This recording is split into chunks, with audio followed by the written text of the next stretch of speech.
Baik, bismillahirrahmanirrahim. Assalamualaikum warahmatullahi wabarakatuh. Waalaikumsalam warahmatullahi Alhamdulillahirrahmanirrahim. wabarakatuh. Assalatu wassalamu ala asrafil anbiya'i wal mursalin. Habibana wa nabiyana Muhammadin sallallahu alaihi wasallam wa ala Waalaikumsalam. alihi wa ashabihi wa man tabi'ahum bi ihsanin ila yaumiddin wa ba'd. Qala Allah Ta'ala fi kitabihil karim. A'udzu billahi minasyaitonir rajim. Bismillahirrahmanirrahim. Ya ayyuhalladzina amanu taqullaha haqqa tuqatih wa la tamutunna illa wa antum muslimun. Wa qala Allah azza wa jalla aidan al-yawma akmaltu lakum dinakum wa atmamtu alaikum ni'mati wa raditu lakumul islam dina. Wa qala Rasulullah sallallahu alaihi wasallam fa'alaikum bisunnati wa sunnati khulafa'ur rasyidin al-mahdiyyin addu alaikum bin nawajid. Amma ba'd fa in asdaqal hadits kitabullah wa khairal huda hudan nabiyyu sallallahu alaihi wasallam. Alhamdulillah, syukur Allah Subhanahu wa taala yang telah memberikan kepada kita kenikmatan iman, Islam dan juga ihsan. Salawat dan salam sama-sama kita panjatkan kepada junjungan alam Habibana wa Nabiyana Muhammadin sallallahu alaihi wasallam, kepada seluruh ahlul baitnya, para sahabatnya, serta orang-orang yang senantiasa mengikuti jejak sunnahnya hingga akhir zaman. Saya ucapkan terima kasih kepada seluruh mahasiswa di program studi Magister Pendidikan Agama Islam, Sekolah Tinggi Agama Islam Sirajul Falah Bogor. Ya, masih di mata kuliah filsafat umum dan ilmu dan juga filsafat pendidikan agama Islam. Kita sudah membahas panjang lebar terkait dengan bagaimana ilmu filsafat ini masuk ke dalam peradaban Islam. Ya, kita pahami bahwa dalam Islam pada awalnya adalah pemahaman-pemahaman doktrinal yang menjadikan wahyu ya dari Allah Subhanahu wa taala sebagai sumber. Karena sifatnya wahyu tentu saja di sana ya tidak melibatkan panca indera secara langsung ya dalam artian berasal dari keyakinan atau keimanan ya. Kama qala Allah azza wa jalla amanar rasulu bima unzila ilaihi mir rabbihi wal mu'minun kullun amana billahi wa malaikatihi wa kutubihi wa rusulihi wa rusulih la nufarriqu baina ahadin min rusuli wa qalu sami'na wa ata'na ghufranaka rabbana wa ilaikal masir. Ya, jadi bagaimana Islam yang hadir pada awalnya itu kan memang didasarkan kepada keimanan ya, amantu billah summastaqim ya.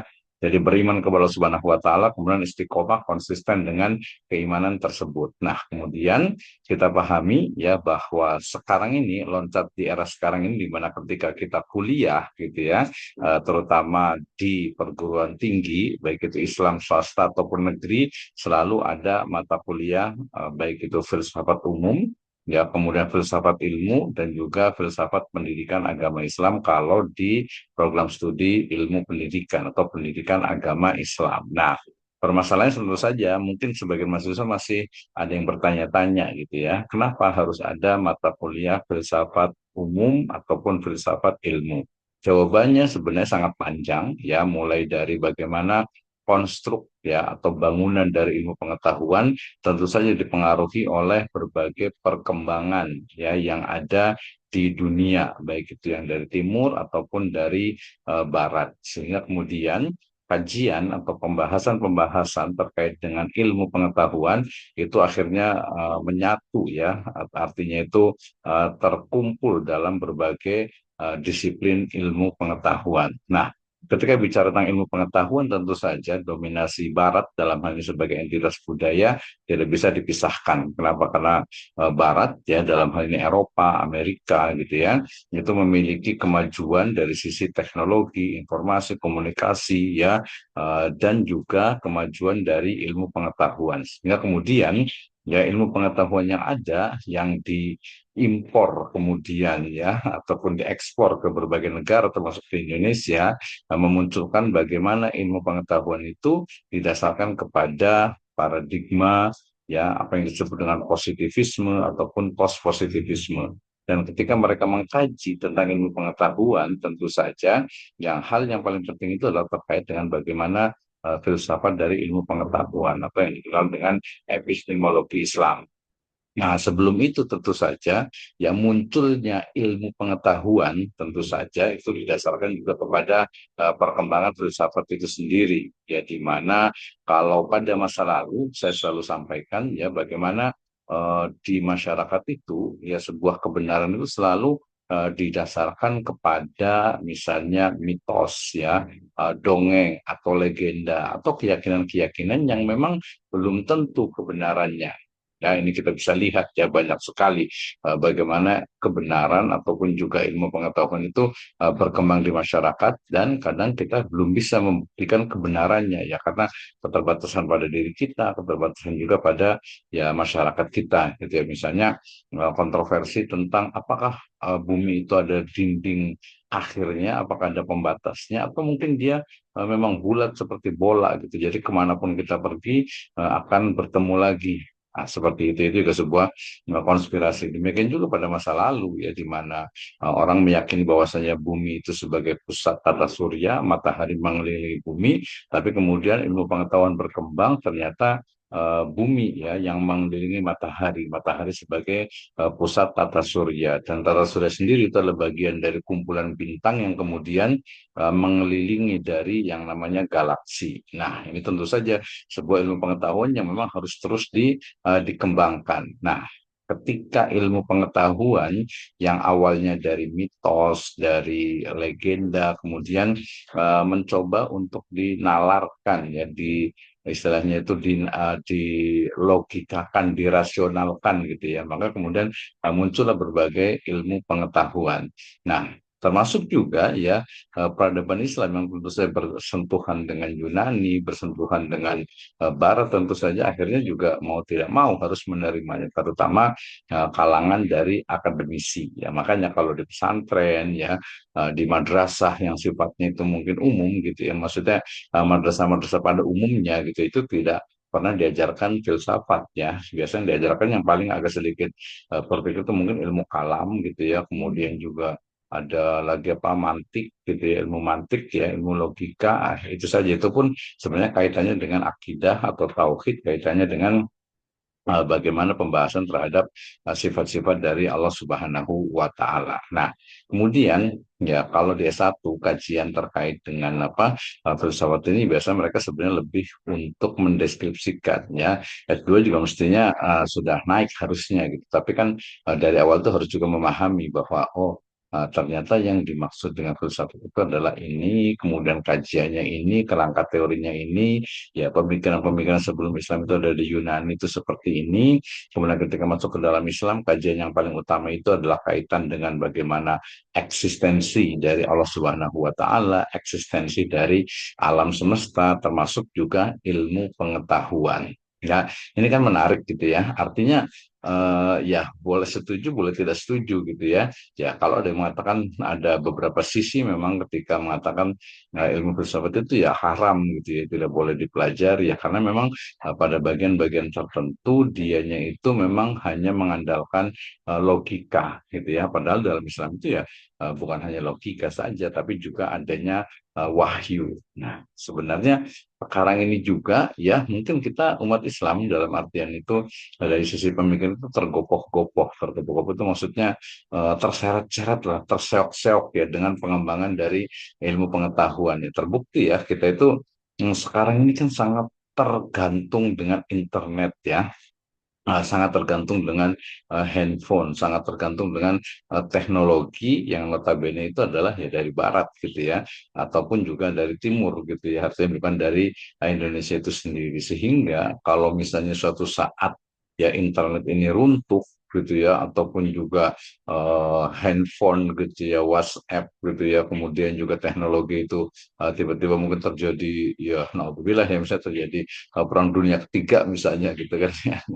Ini kita mungkin ya akhirnya ada akan kembali ke masa lalu lagi dan mungkin itu nanti sesuai ya dengan hadis Nabi SAW ya bahwa nanti di akhir zaman itu ya akan terjadi istilahnya itu teknologi itu akan hilang lagi itu akan pakai kuda lagi akan pakai pedang lagi tapi ya Allah alam itu kapan gitu ya. Nah, kembali ke kajian tentang filsafat ini maka kemudian apa banyak muncul nah, kenapa ya kenapa harus mengkaji tentang ini, apa keuntungannya, apa manfaatnya, ya ini hampir sama juga nih kaitannya juga dengan agama gitu ya. Kalau sebenarnya kalau filsafat menurut saya agak mending ya. Kenapa? Karena kaitan dengan ilmu pengetahuan walaupun memang di beberapa sisi itu sering sekali ya sedikit gesekan ya antara filsafat tentang ilmu pengetahuan dengan agama ya, dengan agama. Misalnya kemarin kita sudah contohkan misalnya hadis dari Nabi SAW bahwasanya habatus sauda itu adalah ada likulid dawa gitu ya. Jadi habatus sauda itu adalah obat dari obat segala sesuatu gitu ya. Nah, di situ kan betul tidak ini maksud pemahaman dari obat dari segala penyakit gitu ya, dari segala sesuatu, dari segala penyakit ilah apa ilah mati ilah mati gitu ya, kecuali kematian gitu kan ya. Nah itu kan bener nggak sih gitu ya, kalau secara keyakinan sih bener, hanya mungkin kalau secara kedokteran oh mungkin dia secara general saja gitu ya. Kemudian kita kemarin juga diskusi juga tentang bagaimana ketika sebuah riwayat mengatakan bahwasanya ketika matahari itu terbenam ya, Nabi Muhammad SAW itu bertanya kepada sahabat, kemanakah matahari itu ketika terbenam?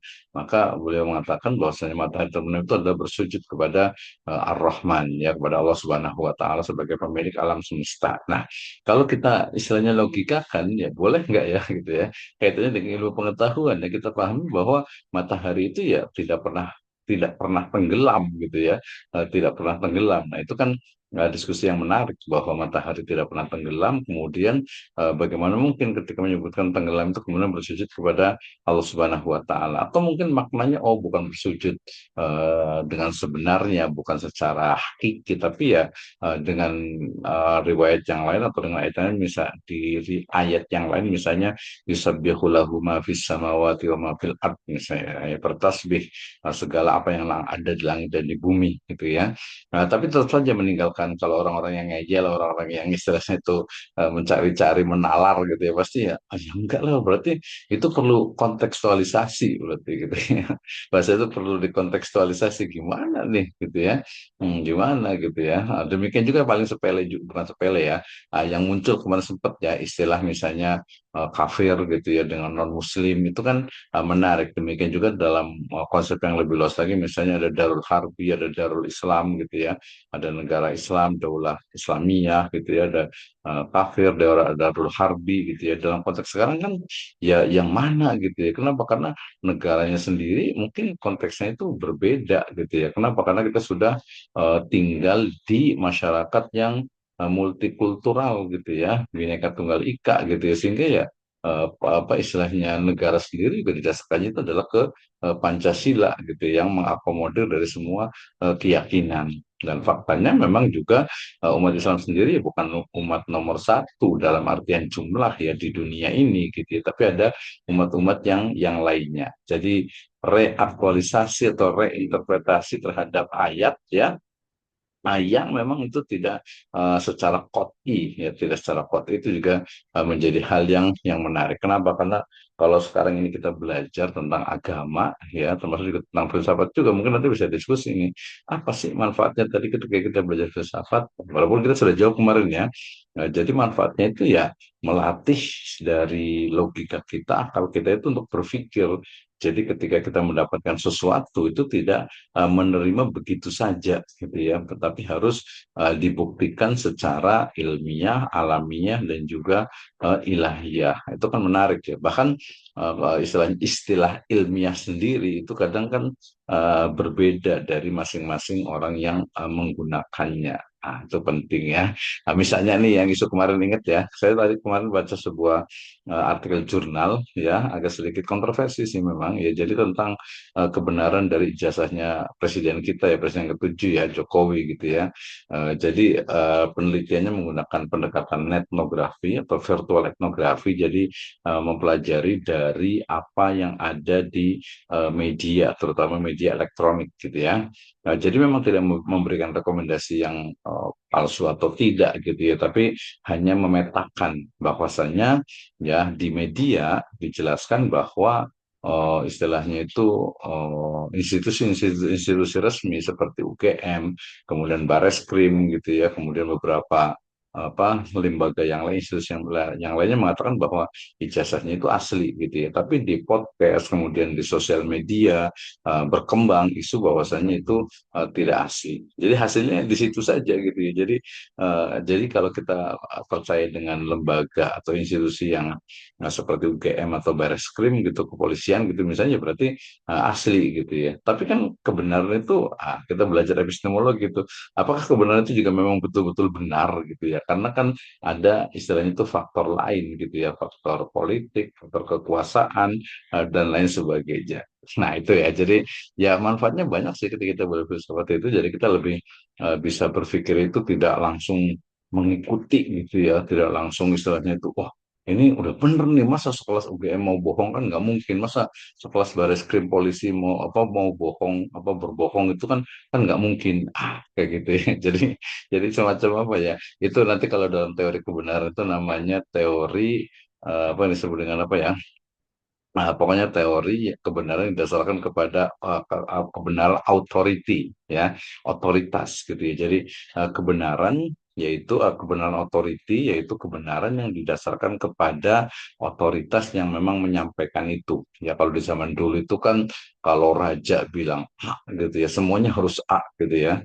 Raja bilang B, harus semuanya B. Kenapa? Karena raja itu ya seperti apa? Apa mungkin zillullah gitu ya, jadi bayang-bayang Allah gitu ya, bayang-bayang pencipta gitu. Jadi semua yang dari raja itu pasti benar, itu kebenaran authority. Nah ini juga sama sebenarnya kalau kita turunkan ke institusi. Jadi semua yang ada yang datang dari institusi itu dianggap benar. Gitu ya. Nah, kalau kita yang paham filsafat mestinya ya tidak gitu ya, tidak 100%. Nah, kalau dalam agama sebenarnya kita bisa pahami misalnya dari madhab misalnya gitu ya. Oh, ada madhab Hanafi, kemudian Syafi'i, kemudian Hambali, kemudian Maliki gitu ya. Kalau di fatwa mungkin ya ada fatwa DSN MUI, ada Bahsul Masail, ada lembaga Tarji, ada lembaga Hisbah gitu ya. Nah, itu kan kebenaran-kebenaran yang ya sifatnya mungkin bukan qot'i gitu ya, bukan qot'i, sehingga ya ketika kita punya ide gagasan lain dan dianggap lebih kuat argumentasinya gitu ya, ya berarti silahkan saja gitu. Tapi kan tadi harus adu argumentasi, ini yang benar yang mana ini, gitu kan ya. Jadi jangan juga oh kita punya ide gagasan sendiri berarti belum tentu benar, tidak juga gitu ya. Harus dibuktikan, diadu argumentasi yang benar itu yang mana. Itu kebenaran authority. Jadi ketika kita belajar filsafat itu sepertinya kita berpikir sih, berpikir tentang agama. Walaupun tadi ketika berpikir agama kadang-kadang agak ini juga godaan apa ya, syaiton gitu ya. Godaan syaitan misalnya, oh, berarti gimana ya Allah itu seperti apa ya, oh, itu udah dari syaitan itu ya gitu ya. Nah tapi memang ada beberapa bagian, jadi ada beberapa bagian dari agama yang dialogis ya, masuk akal gitu, tapi ada juga yang memang tidak masuk akal. Nah di situ kemudian kita bisa memahami kenapa Barat itu kemudian menolak kebenaran yang berasal dari wahyu gitu ya, karena menurut mereka ya tidak empiris, menurut mereka itu tidak logis gitu ya. Nah, sampai hari ini pun seperti itu. Ya, sehingga ya kalau ada misalnya dari mana tuh ya, zaman dulu ya mungkin ya kalau di zaman-zaman Nabi itu ya Firaun gitu ya, atau mungkin juga siapa tuh Abu Jahal gitu ya, Abu Lahab gitu ya. Nah, ketika mendengarkan ini bener nggak ya, pasti mereka kan berpikir juga. Nah, kalau yang saya pikirkan di tanah Jawa ini, di Indonesia ini adalah ya ketika tokoh-tokoh besar gitu ya, tokoh-tokoh besar sebenarnya termasuk raja juga ya, termasuk raja juga, ketika raja itu kemudian mendengar dakwah Islam gitu ya, ya mungkin yang agak sedikit kontroversi berarti ya yang Prabu Siliwangi gitu kali ya, ketika di apa misalnya kan belum tentu benar ya ketika menikah dengan Subang Larang misalnya dari pesantren apa Kuro di Karawang gitu, itu kan belum tentu benar ya, kemudian dia gitu ya atau beliaunya itu masuk Islam gitu, itu kan beritanya juga belum tentu benar, karena kisahnya memang istilahnya itu dari mulut ke telinga gitu ya, jadi semacam legenda gitu, jadi belum tentu kebenarannya. Nah kembali ke tadi, jadi ketika orang memiliki kekuasaan, kemudian orang memiliki pengaruh ya, orang memiliki keyakinan gitu ya, kemudian mendengar tentang dakwah Islam. Ya, saya kasih contoh ini ketika Islam itu masuk ke Indonesia gitu, sehingga kemudian ini apa nih gitu ya, oh ini Islam gitu ya.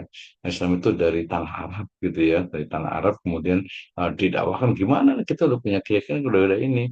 Gitu ya. Nah kemudian nanti kalau yang di kekuasaan ya tadi dia mungkin dapat hidayah bisa lah gitu karena partai seperti itu ya, walaupun juga ya berdarah-darah juga misalnya Majapahit gitu ya dengan Demaknya, kemudian juga Pajajaran dengan Bantennya gitu kan, berdarah-darah juga tuh. Nah kemudian kalau kita lihat, nah, biasa di kajian sejarah dengan kajian Islamophobia itu munculkan tokoh-tokoh ya, terutama kalau di Jawa itu ada Darmo Gandul, ada apa siapa lagi tuh ya, kalau di apa di Bogor atau di Bogor ya, di Bogor atau di Tanah Sunda ini ada pantun Pajajaran gitu yang di dalamnya itu ada unsur-unsur Islamophobia gitu ya, jadi menolak Islam. Nah, jadi kalau hari ini misalnya ada tokoh nggak saya sebutkan ya, yang kesannya itu kok Sunda banget gitu ya. Nah itu perlu diteliti gitu ya, bukan dicurigai, diteliti ini arahnya kemana, awalnya dari mana, kemudian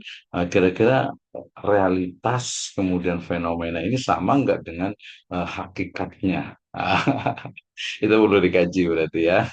Oke, itu ya. Jadi kalau menurut saya sih belajar filsafat ini menarik gitu ya. Kenapa? Karena memang satu sisi ya kalau perspektif Barat itu ya filsafat itu mencoba untuk mengembangkan cara berpikir manusia sehingga tidak terjebak kepada pemikiran-pemikiran yang sifatnya itu mitos, sifat-sifatnya itu legenda dan tidak masuk akal, ya tidak masuk akal, tidak logis gitu ya, tidak bisa diterima oleh manusia gitu ya.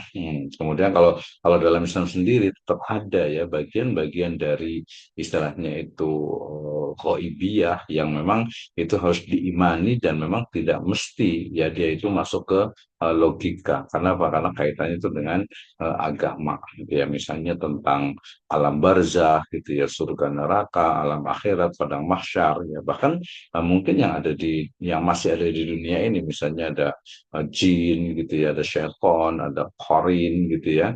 Nah itu kan hal-hal yang sifatnya ya memang apa istilahnya itu keimanan gitu ya. Jadi tidak bisa juga dilogikakan adanya rokib dan atid gitu ya. Adanya para malaikat itu kan sesuatu yang memang harus diimani ya. Ya bisa jadi misalnya tentang azab kubur misalnya. Ya bisa jadi mungkin satu saat itu ada buktinya gitu, tapi itu tidak secara umum gitu, itu mungkin secara khusus. Nah seperti itu sehingga mudah-mudahan ya ketika kita kuliah ini memang bukan hanya apalagi S2 ya, bukan hanya dari sisi apa ilmu pendidikan didaktik metodiknya saja, tapi betul-betul memahami terutama di kajian filsafat pendidikan agama Islam kita memahami tentang apa ya nama itu ya, arah lah ya, arah dari pendidikan agama Islam itu sendiri. Kenapa? Karena salah satu sebab kenapa pendidikan agama Islam itu mungkin kurang berkembang ya karena para ahli pakar di bidang pendidikan agama Islam itu kurang memahami dari filsafat pendidikan agama Islam, terutama dari mulai tujuannya, nilainya, gitu kan ya. Misalnya hari ini kita misalnya teman-teman kuliah di prodi Magister Pendidikan Agama Islam, tapi kemudian memahaminya, oh ini bukan ilmu pendidikan agama Islam nih, ini adalah manajemen pendidikan misalnya, oh beda berarti ya. Jadi arahnya itu disiplin ilmu itu berbeda antara pendidikan agama Islam, kemudian di atasnya lagi itu ada ilmu pendidikan Islam, apalagi manajemen pendidikan Islam itu udah beda lagi. Nah, itu pendidikan bahasa Arab beda lagi juga gitu ya, pendidikan fikih itu beda lagi juga gitu ya. Jadi ada cabang-cabang dari ilmunya. Oke, udah 30 menit ya, cukup inilah sebagai penyemangat bagi kita ya untuk kita terus belajar, terutama kaitannya dengan berbagai ilmu pengetahuan yang ada di umat Islam sekarang ini, yang ada di semesta sekarang ini. Oke, terima kasih untuk Ustadz Ilham yang sudah dari tadi hadir ya. Oke, komentarnya ada Pak Muhammad Jamaluddin juga, kemudian ada Bu Siti Nurjana, tadi ada Ibu Juliantika juga ya. Oke, sebelum saya kasih 10 menit untuk yang mau bertanya ya, karena nanti mungkin kita cukupkan ya, nanti kita tunggu lagi pekan depan gitu ya. Mungkin sudah terakhir sih kalau menurut saya sih ya.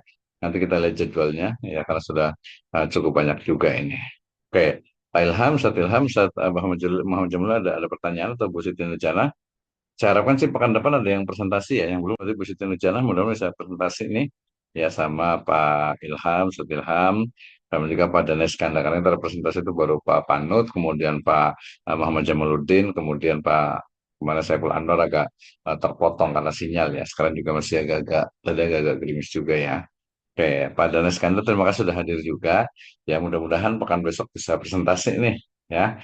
Jadi kita bisa lebih mendalami ya kaitannya dengan apa dengan mata kuliah kita ini ya. Jadi mata kuliah ini sebagai awal bagi kita untuk bisa berpikir secara logis, sistematis dan juga empiris dan juga tentu saja mengembangkan ilmu pengetahuan khususnya ilmu pendidikan agama Islam, ilmu pendidikan Islam dan juga Islamic Studies atau dirasa Islamnya atau ilmu-ilmu keislaman yang lainnya. Karena juga pendidikan agama Islam otomatis mestinya memahami agama Islamnya itu sendiri, baru diajarkan kepada istilahnya itu kepada siapa? Kepada siswa ataupun murid ataupun peserta didik kita. Oke, sebelum ditutup ada yang mau bertanya silahkan. Ada yang mau disampaikan? Kira-kira Bu Siti Nurjana, Bu Pak Ilham, Ustaz Ilham dengan Pak Daniel Iskandar pekan besok bisa presentasi ya. Senin depan insya Allah bisa ya. Sudah diberikan ini belum apa topiknya? Belum ya? Mudah-mudahan tetap ada nih. Baik, insya Allah kita lanjutkan di pertemuan yang akan datang. Jazakumullahu khairan ala ihtimamikum. Ya, Pak Jamaluddin ada pertanyaan? Nggak ada ya? Baik, insya Allah Nggak kita ada ke dulu pekan Pak. depan nanti Nggak siapkan ada. ya untuk yang presentasi ya. Mhm. Oke, baik. Terima kasih. Jazakumullahu khairan ala istimamikum. Kita tutup dengan hamdal dan rakabatul majelis. Alhamdulillahirabbil alamin. Subhanakallahumma Alhamdulillahirobbilalamin. bihamdika asyhadu an la ilaha illa Subhanakallahumma anta astaghfiruka wa asyhadu atubu an la ilaik. ilaha Wallahu illa muwaffiq ila aqwamit thoriq. Wabillahi taufiq wal hidayah. Wassalamualaikum warahmatullahi wabarakatuh. Waalaikumsalam warahmatullahi Oke. wabarakatuh. Semangat Jamaludin ya dan yang lainnya nanti salah kita jumpa lagi pekan depan jangan lupa saat saudara Iskandar saat Ilham dengan Ibu Siti Nurjana dengan Bu Jantika nanti siapkan untuk bisa presentasi minimal ya ngomong-ngomong dikit lah biar kayak biar ada pengalaman ya.